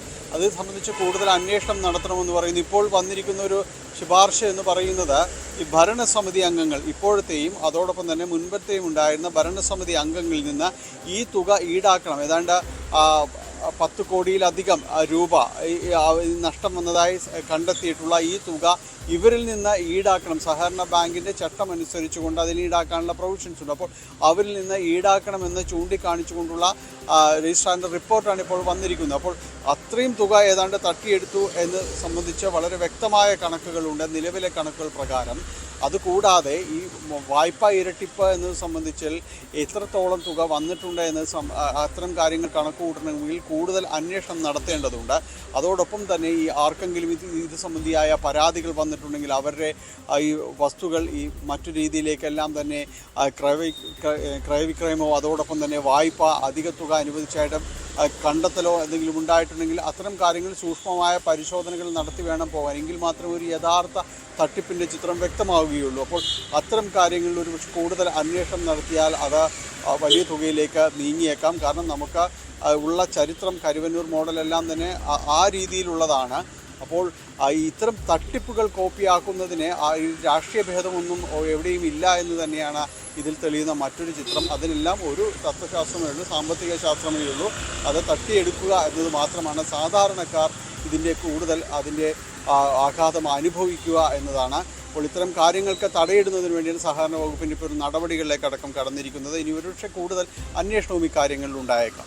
ടോം, ആള സഹകരണ ബാങ്കിലെ തട്ടിപ്പ് കേസിൽ സഹകരണ വകുപ്പ് നടപടികൾ തുടങ്ങിയിട്ടുണ്ട്. ഭരണസമിതിയുടെ കയ്യിൽ നിന്നും പണം തിരികെ പിടിക്കാനുള്ള നടപടികളുണ്ട്. അതോടൊപ്പം ഈ സംഭവത്തിൽ നിയമപരമായ നടപടിയും സ്വീകരിക്കേണ്ടതാണ്. സ്പോട്ട് ലൈവ് തുടരും, ഇടവേള കഴിഞ്ഞ്.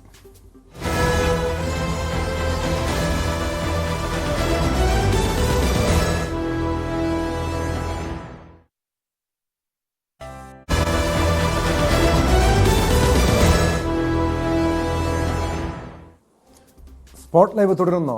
കോട്ടയം വൈക്കത്ത് സ്പീഡ് ബോട്ട് ഉടമയെ മറ്റൊരു സ്പീഡ് ബോട്ടിന്റെ ഉടമയും സംഘങ്ങളും ചേർന്ന് ക്രൂരമായി മർദ്ദിച്ചതായി പരാതി. വൈക്കം വെച്ചൂർ സ്വദേശി അരവിന്ദനാണ് ക്രൂരമർദ്ദനത്തിനിരയായത്. മർദ്ദനത്തിൽ അരവിന്ദിന്റെ വാരിയിൽ പൊട്ടുകയും 4 പല്ലുകൾ നഷ്ടപ്പെടുകയും ചെയ്തു. സംഭവത്തിൽ വൈക്കം പോലീസ് കേസെടുത്ത് അന്വേഷണം ആരംഭിച്ചിട്ടുണ്ട്. രമേശൻ എന്നുള്ള സ്പീഡ് ബോട്ടുകാർ മദ്യപിച്ചുകൊണ്ട് എൻ്റെ ബോട്ടിൽ ഇരിപ്പിക്കുകയും അത് ചോദ്യം ചെയ്യുകയും ചെയ്ത് രാവിലെ. ഞാനത് വലിയ കാര്യമാക്കില്ല. വീണ്ടും ബോട്ട് ട്രിപ്പിൽ വന്ന് കിടക്കുന്ന സമയത്ത് എൻ്റെ പുറത്ത് ആൾക്കാർ അവരുടെ കേരളത്തിൽ വന്നു. പക്ഷേ അവരാദ്യം ടൂറിസ്റ്റുകളായിട്ടാണ് വഴക്കുണ്ടാക്കി, ആളറിയാൻ പാടില്ല. അത് കഴിഞ്ഞപ്പോൾ അത് രമേശൻ പറയും ഇന്ന ആളാണ്, ഞാൻ നിൽക്കുന്ന ആളാന്ന് പറഞ്ഞ് അവരാൻ കെട്ടിടത്തിൽ വരികയും എന്നെ ആക്രമിക്കുകയും ചെയ്തു. വെള്ളത്തിൽ മുക്കി പിടിക്കുകയും എൻ്റെ 4 പല്ലി അടിച്ച് നട്ടലിന് അടിക്കുന്നുണ്ട്. ഇപ്പം മെഡിക്കലിലേക്ക് പോകുന്നത് തീരെ വയ്യ. ജി ശ്രീജിത്ത് ചേരുന്നു വിവരങ്ങളുമായി. ശ്രീജിത്ത്, 2 ബോട്ട് സംഘങ്ങൾ തമ്മിലുള്ള ഒരു ആക്രമണം, ഇതിന്റെ കാരണം എന്താണ്? ഇങ്ങനൊരു ബോട്ട് ഉടമയെ ഇങ്ങനെ ക്രൂരമായി മർദ്ദിക്കാനുള്ള കാരണം എന്താണ്? ഇവർ തമ്മിൽ നേരത്തെ തർക്കങ്ങൾ ഉണ്ടായിരുന്നു. ഈ സംഘർഷം ഉണ്ടാകുന്ന അന്ന് ഉച്ചയ്ക്ക് മുൻപ് അതായത് ഈ അരവിന്ദിനെ മർദ്ദിച്ചത് ഈ തണ്ണീർമുക്കം സ്വദേശിയായ രമേശനും സംഘവും ചേർന്നാണ് എന്നാണ് പറയുന്നത്. അന്ന് രാവിലെ തന്നെ ഈ സംഘർഷം ഉണ്ടാകുന്ന ഉച്ചയ്ക്ക് ശേഷമാണ് ഇങ്ങനെ. അതിനു മുൻപ് തന്നെ രാവിലെ രമേശൻ സ്പീഡ് ബോട്ട് കൊണ്ട് ഈ ഇദ്ദേഹത്തിന്റെ അരവിന്ദന്റെ ബോട്ടിൽ വന്ന് ഇടിപ്പിച്ചിരുന്നു എന്ന് പറയുന്നു. ഇതിൽ വാക്കുതർക്കമുണ്ടായിരുന്നു. ഇതിനുശേഷമാണ് സംഘം ചേർന്ന് ഈ രമേശൻ ഏതാണ്ട് 8ഓളം പേരടങ്ങുന്ന സംഘം ചേർന്ന് വന്ന് അക്രമം നടത്തിയത് എന്നുള്ളതാണ്. നേരത്തെയും ഇതിന് സമാനമായ രീതിയിൽ മുഹമ്മദ് പോലീസ് സ്റ്റേഷനിൽ കേസുകൾ ഉണ്ട് എന്നും പറയുന്നു. അതായത് തുടർച്ചയായി ഉണ്ടാകുന്ന സംഘർഷം, ഈ ബോട്ട് ഓടിക്കുന്നതുമായി ബന്ധപ്പെട്ടൊക്കെയുള്ള സംഘർഷമാണ്. ഇതിൽ രമേശന്റെ പേരിൽ മുഹമ്മദ് പോലീസിൽ കേസുണ്ട്. ഇതിന്റെ ഒരു വൈരാഗ്യം തീർക്കാൻ വേണ്ടിയാണ് ഇപ്പോഴൊരു അക്രമം നടത്തിയെന്നാണ്. ഇത് 2 ഘട്ടമായി അക്രമം നടത്തിയെന്ന് പറയുന്നുണ്ട്. ഈ സംഭവം ഉണ്ടാകുന്ന ഉച്ചയ്ക്ക് ശേഷം 3 മണിക്ക്, അതിനുശേഷം വീട്ടിലേക്ക് പോകുന്ന വഴിയും സംഘം ചേർന്ന് വീടിനടുത്ത് വെച്ച് രമേശനെ ആക്രമിച്ചതായി പറയുന്നുണ്ട്. എന്തായാലും പല്ലടക്കം പോയിട്ടുണ്ട് അരവിന്ദന്റെ. അദ്ദേഹം പ്രാഥമികമായി ചികിത്സ വൈക്കത്തെ താലൂക്ക് ആശുപത്രിയിലായിരുന്നു. അതിനുശേഷം കോട്ടയം മെഡിക്കൽ കോളേജ് ആശുപത്രിയിൽ പ്രവേശിപ്പിച്ച് ചികിത്സ തുടരുകയാണ്. എന്തായാലും 2 സംഘങ്ങൾ തമ്മിലുള്ള ഒരു തർക്കം അത് പിന്നീട് കരുതിക്കൂട്ടിയുള്ള ഒരു അക്രമത്തിലേക്ക് കാര്യങ്ങൾ എത്തുകയായിരുന്നു. എന്തായാലും വൈക്കം പോലീസാണ് ഇതിലെ കേസ് രജിസ്റ്റർ ചെയ്തിരിക്കുന്നത്. അവർ അന്വേഷണം തുടരുകയാണ്.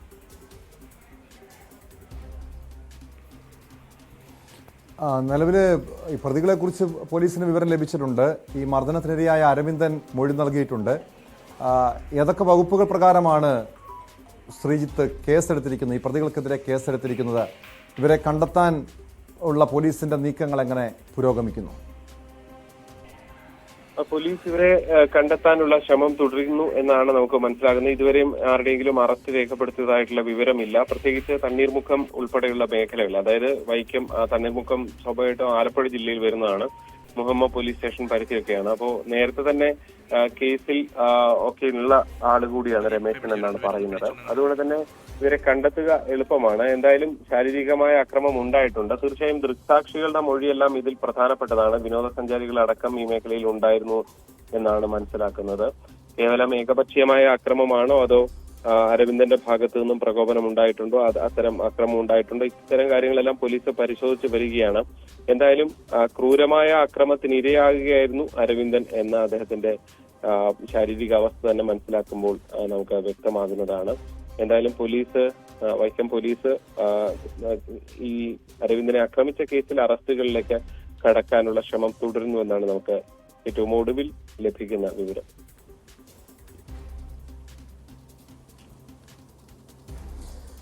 ജി ശ്രീജിത്താണ് കോട്ടയത്ത് നിന്ന് വിവരങ്ങൾ നൽകിയത്. കോട്ടയം വൈക്കത്താണ് സ്പീഡ് ബോട്ട് ഉടമയെ, മറ്റൊരു സ്പീഡ് ബോട്ടിന്റെ ഉടമയും സംഘങ്ങളും ചേർന്ന് ക്രൂരമായി മർദ്ദിച്ചത്. വൈക്കം വെച്ചൂർ സ്വദേശി അരവിന്ദനാണ് ക്രൂരമർദ്ദനത്തിനിരയായത്. ഇദ്ദേഹത്തിന്റെ ഈ അരവിന്ദന്റെ വാരിയലിന് പരിക്കുണ്ട്, പല്ലിന് പരിക്കുണ്ട്. പോലീസ് കേസെടുത്ത് അന്വേഷണം ആരംഭിച്ചിട്ടുണ്ട്. മറ്റ് വ്യക്തിപരമായിട്ടുള്ള പ്രശ്നങ്ങളാണ് ആക്രമണത്തിന് കാരണമായെന്ന് പറയുന്നുണ്ട്. എന്തായാലും പോലീസ് പ്രതികൾക്ക് വേണ്ടി അന്വേഷണം ഊർജിതമാക്കിയിരിക്കുകയാണ്. സ്പോട്ട് ലൈവ് പൂർണ്ണമാകുന്നു. നമസ്കാരം.